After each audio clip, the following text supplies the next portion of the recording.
আসসালামু আলাইকুম রহমতুল্লাহি ওয়া বারাকাতুহু। আমি ফয়সাল হক, ফয়সাল ইন ফোকাসে আপনাকে স্বাগতম। ফয়সাল ইন ফোকাসের আজকের পর্বটি শোনার আগে অবশ্যই ফয়সাল ইন ফোকাসের ফেসবুক এবং ইউটিউব চ্যানেলকে সাবস্ক্রাইব করে বেশি বেশি লাইক এবং কমেন্ট দিয়ে আমার পাশেই থাকুন। রাজ্যটির নাম ছিল চন্দ্রদ্বীপ এবং চন্দ্রদ্বীপ রাজ্যের রাজার নাম ছিল সৌম্য।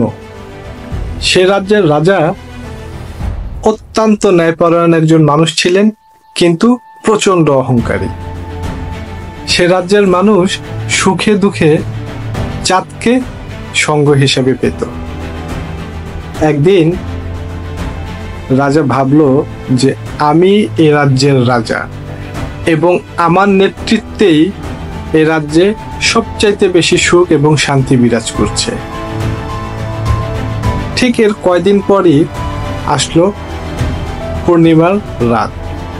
সে পূর্ণিমার রাতে রাজা যখন তার প্রাসাদের বারান্দায় বসেছিলেন, ঠিক তখনই পূর্ণিমার আলোর সাথে একটি চিরকুট ভেসে আসলো এবং সে চিরকুটটির ভিতর লেখা ছিল যে চন্দ্রের আলোয় কখনো রাজ্য আলোকিত হয় না।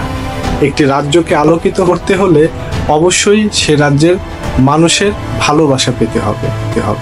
রাজা সেই চিঠিটির কোনো গুরুত্ব দিল না, কিন্তু ঠিক এর কিছুদিন পর থেকেই রাজ্যের নাগরিকরা রাজার শাসনের থেকে মুখ ফিরিয়ে নিল।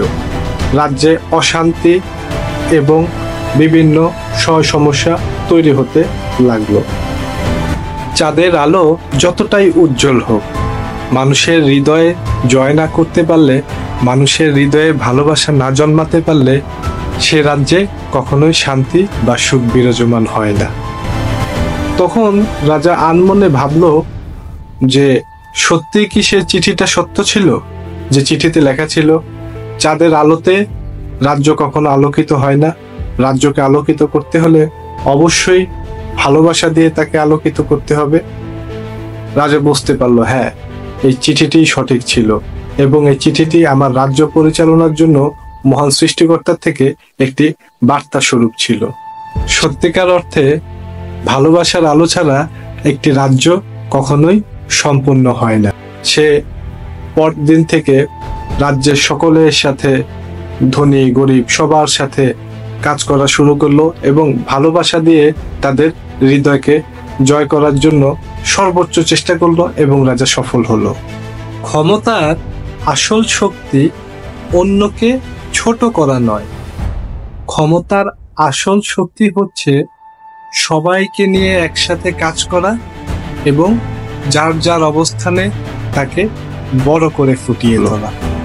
তো বন্ধুরা, এই গল্পটি থেকে আমরা কি শিখতে পারলাম? যে নেতা মানুষের কথা শুনে, সে নেতাই মানুষের হৃদয়ের আলো হয়ে ওঠে। একজন শাসকের সবচাইতে বড় শত্রু হচ্ছে তার নিজের অহংকার এবং একজন শাসকের সবচাইতে পরম বন্ধু হচ্ছে দয়া। তো বন্ধুরা, আজকের পর্বটি এখানেই সমাপ্ত। আসসালামু আলাইকুম রহমতুল্লাহি ওয়া বারাকাতুহু।